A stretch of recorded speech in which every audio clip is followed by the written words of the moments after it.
Hello everyone.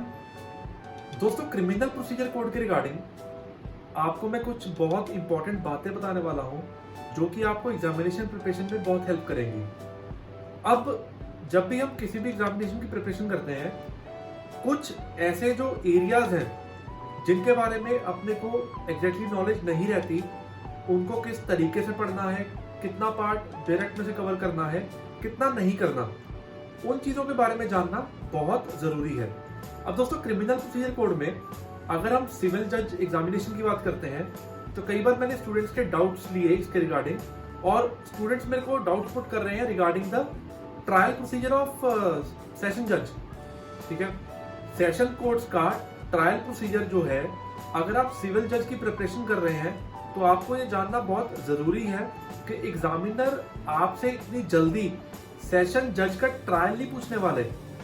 Obviously आपको थोड़ा सा ट्रायल के रिगार्डिंग नॉलेज होना चाहिए कि किस किस सेक्शंस के आसपास कवर्ड है, बट अगर आप पूरे का पूरा सीआरपीसी छोड़ के आप ट्रायल प्रोसीजर पे इतना इनपुट देंगे तो वो टाइम वेस्टेज है आपके लिए, राइट। लाइकवाइज कई बार जो स्टूडेंट्स हैं, एक बार इन्वेस्टिगेशन, इंक्वायरी या ट्रायल का रीड कर लिया पार्ट, आफ्टर दैट जितने भी सेक्शंस हैं जैसे 300 ऑनवर्ड्स, दोस्तों 300 टू 327 इनमें से प्रीलिम्स में बहुत बार एग्जामिनेशन में हेडिंग्स पुट की जाती हैं, बट हम लोग स्किप कर देते हैं। अब सेक्शन नंबर 1 टू 40 जब हम रीड करते हैं, जब हम इवन अरेस्ट का पार्ट रीड करते हैं, ठीक है, ये सारा इंपॉर्टेंट पार्ट है जो कि प्रीलिम्स में जिन चीजों पे फोकस दिया जाता है। अरेस्ट के रिगार्डिंग दिल्ली एग्जामिनेशन में, दिल्ली जुडिशरी में बहुत बार क्वेश्चन फॉर्मेशन पुट की जाती है।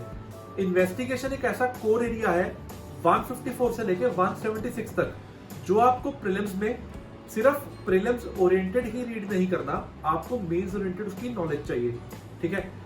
बट इन चीजों को जानने के लिए करते क्या है हम लोग, बेरक पढ़ा, एमसीक्यूज रीड किए और we think that we are preparing for judiciary level. दोस्तों, ऐसा काम नहीं चलेगा। क्रिमिनल प्रोसीजर कोड जो कि एक प्रोसीजरल लॉ है, इसके बारे में नॉलेज होना बहुत जरूरी है।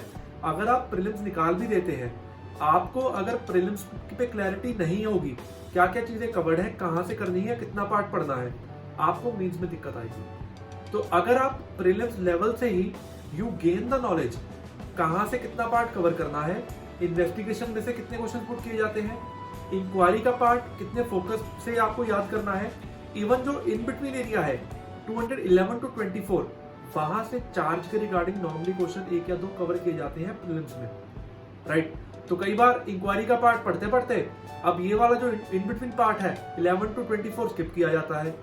ट्रायल को एक बार रीडिंग देती, अब ट्रायल में प्ली बार्गेनिंग स्किप कर दिया एंड में जाके, ठीक है। कई बार जो एग्जैक्टली इंपॉर्टेंट एरियाज के पास कुछ सेक्शंस रहते हैं जो हम स्किप कर देते हैं, they are important for prelims and mains also. तो दोस्तों, इन्हीं चीजों को ध्यान में रखते हुए अभी मैंने पहले भी बहुत वीडियोस पोस्ट की थी क्रिमिनल प्रोसीजर कोड के रिगार्डिंग, जिनमें एक ओवरव्यू दिया था, और कुछ समय सीमित होने के कारण तो मैं आपको सिर्फ पीडीएफ और जो बेयर एक्ट का इंडेक्स था वो बता पाया।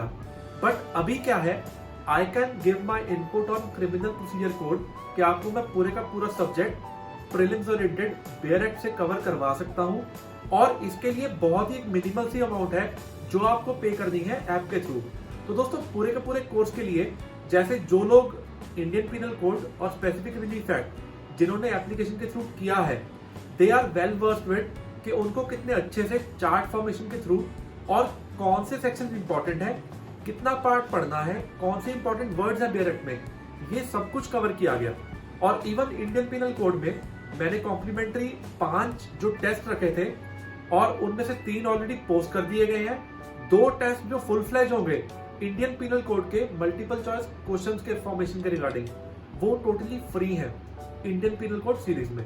लाइकवाइज अब जो क्रिमिनल कोड के रिगार्डिंग आई वांटेड कि मैं सिर्फ बेयर एक्ट के थ्रू ही नहीं, रादर कुछ एक्सपीरियंस बेस्ड फैक्टर्स भी बीच में इंकलकेट करूंगा, ताकि जो प्रोसीजरल लॉ है क्रिमिनल प्रोसीजर कोड, आपको बहुत अच्छे से उसकी समरी समझ आ पाए, और आप प्रीलिम्स इसी नॉलेज को कैरी करते हुए आप अपने तौर पे मेंस की प्रिपरेशन भी कर सकते हैं, राइट। तो दोस्तों, जो सीआरपीसी का ये पूरा कॉन्सेप्ट स्टार्ट हो रहा है, जो कि मैं 3 या 4 दिन पे लेक्चर्स पोस्ट करने स्टार्ट करूंगा, उसके लिए आपको एनरोलमेंट करवानी होगी ऐप के थ्रू, जिसकी डिटेल्स मैंने डिस्क्रिप्शन बॉक्स में प्रोवाइड की है।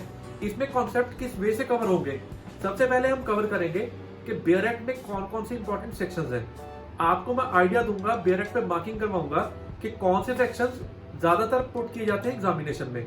They will be very important one, right. और जो बहुत ज्यादा इंपॉर्टेंट सेक्शंस हैं, जैसे अगर बात करें 154, 157, 161 की स्टेटमेंट, 164 कन्फेशंस के रिगार्डिंग, दोस्तों इन सब सेक्शंस को हम चार्ट फॉर्मेशन से गो थ्रू करेंगे, ताकि अगर आप एक बार समरी रीड कर लें चार्ट में से, आपको सारी चीज क्लियर हो पाए कहां पर क्या चीज गिवन है पूरे प्रोसीजरल लॉ में। दुविधा क्या रहती है, स्टूडेंट्स को यहाँ तो मटेरियल नहीं मिलता, या अगर मटेरियल मिलता है, क्लासेस मिलती हैं, they are very expensive, so the students can't afford it. बहुत ही मिनिमल कॉस्ट पे कोर्स आपको प्रोवाइड किया जा रहा है, जो कि बहुत एक बेसिक सी अमाउंट है। आपको ऐप पे जाके क्रिमिनल प्रोसीजर कोड के लिए अपने आप को कोर्स में एनरोल करवाना है, और थोड़े ही दिन में आपको उसके रिगार्डिंग क्लासेस मिलनी स्टार्ट हो जाएगी।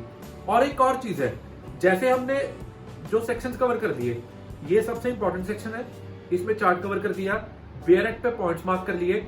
फिर आपको मैं हेल्प करूंगा, जो बेयर एक्ट इंडेक्स है वहां पर क्या क्या चीजें इंपॉर्टेंट मार्क करनी है, ताकि आपको अपने एंड पे सिर्फ उन चीजों को रिवाइज करना है। आपको सारा मटेरियल फाइंड आउट नहीं करना कि material number this is to be read from this book, material कोई और आप किसी और किताब से पढ़ रहे हैं। तो सम टोटल ये है कि आपको जब एग्जामिनेशन क्रैक करना है दोस्तों, उसमें कुछ स्ट्रेटेजी भी इन्वॉल्व रहती है। 40 या 50% जो रोल है that is of the syllabus, बाकी कुछ स्ट्रेटेजीज भी वर्क करती है। कितना पढ़ना है, कहाँ से पढ़ना है, कैसे पढ़ना है, कौन सा इंपॉर्टेंट एरिया है जो बहुत ज्यादा इंपॉर्टेंट है, राइट, कहाँ से क्वेश्चंस पुट किए जाते हैं। मैं फिर से बाहर से रिपीट कर रहा हूं ताकि आपको किसी भी तरह का डाउट ना रहे, राइट। तो दोस्तों इसको बहुत स्लो तरीके से हम कवर करेंगे, ताकि पूरे का पूरा बेयर एक्ट अच्छे से आपको कवर हो पाए। प्योरली प्रीलिम्स ओरिएंटेड ये कॉन्सेप्ट रहेंगे। जो सेक्शंस कई बार एग्जामिनेशन में बिल्कुल ही पुट नहीं किए जाते, वी विल बी स्किपिंग दोस्त, आप उसको वैसे ही कवर कर सकते हैं। रीजन क्या है, अपने को एग्जामिनेशन क्लियर करना है, ओवरबर्डन नहीं करना। तो जितना कंटेंट रेलेवेंट है एग्जामिनेशन क्रैक करने के लिए, हमें 99% सिलेबस वो वाला पहले कवर करके बाकी वाला जो पार्ट है we can cover it for mains, right. तो दोस्तों अगर आपको वीडियो अच्छा लगा, कोर्स में आप एनरोल कर सकते हैं। चैनल को सब्सक्राइब कीजिए, बेल आइकन क्लिक कीजिए, ताकि और एडिशनल ऐसी पते वाली वीडियोस आपको नॉलेज गेन करवा पाए। Thanks a lot.